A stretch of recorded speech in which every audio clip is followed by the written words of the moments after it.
başlaganda нәрсә кичерәсез Резилә Хәсимовна? Әзрәк булганнан ул инде әзрәк капшауында була, үзең как будто сәхнәгә чыгасы кебек. Икенче көн бит инде бүген. Икенче көн булса да барыбер шул килгән тамашачы яңа аннан соң барыбер һәрбер концертта үз-үзенә ошамый бит ул. Бер-берсенә бер концертта кабатламый дип әйтәсем килә. Әле күңел халәте үзгәреп китәргә мөмкин. Менә шулар белән Концерт беткәч нәрсә кичерәсез? концерт беткәч кайсы вакытта ничектер тик бушап калу була. Кайсы вакытта шатлык, ансы да бер төрле генә була алмый берничә. Ансы да күңел халәтенә һәм кичергән уйларга, кичерешләргә бәйле. Менә тамашачы шундый яхшы итеп кабул итә икән концертны.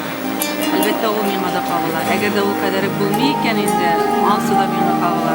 Ә сез ничек тоясыз тамашачының яхшы кабул иткән итмәгән? Кулча будан гына түгел. Мин аларны менә карауларыннан, менә ничектер ул сизәсең аны менә ничектер. Үзем дә аңлатып булмый.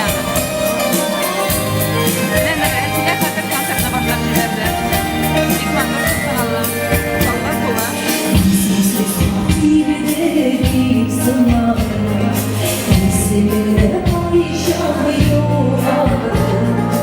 Ömür boyu